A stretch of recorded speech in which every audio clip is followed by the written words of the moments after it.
tomorrow, gun violence survivor Gabby Giffords and Latino Victory Project will host their own town hall in El Paso. And joining us now is Mayra Macias with Latino Victory. Mayra, this is a pretty timely conversation given the events of August 3rd. What message are y'all hoping to send? Well, Latino Victory is a national organization that usually does work mobilizing the Latino community. But given that El Paso is 80% Latino, we couldn't sit on the sidelines and not support a city that has done so much to empower our community. And so we partnered up with Congresswoman Gabby Giffords, who is a survivor of a massive gun shooting. And our purpose here is to listen firsthand to the community members, to bring legislators like Congresswoman Veronica Escobar, State Representative Cesar Blanco, and have a conversation of what's next. How do we move forward so that all folks feel safe in their own cities? Is this something that you all have done before in other cities? No, so this is rather unprecedented for us. A lot of our work usually tends to focus on candidates and mobilizing voters.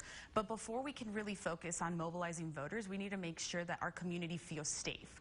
We can't forget that this was a targeted attack against Latinos, the largest domestic terrorist attack motivated by a white supremacist, and that's something that we need to grapple with as a community.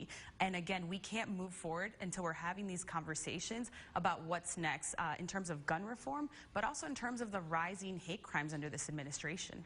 Has this organization seen a rise in fear in Latinos when it comes to gun violence? Definitely. I think that the issue and the tragedy here in El Paso extends beyond El Paso because folks all over the country feel that collective trauma. People don't feel safe going to their schools, their grocery stores, their places of worship. And again, this is something that we need to have a conversation, a frank and honest conversation with our legislators, with community leaders to push to DC to get something done.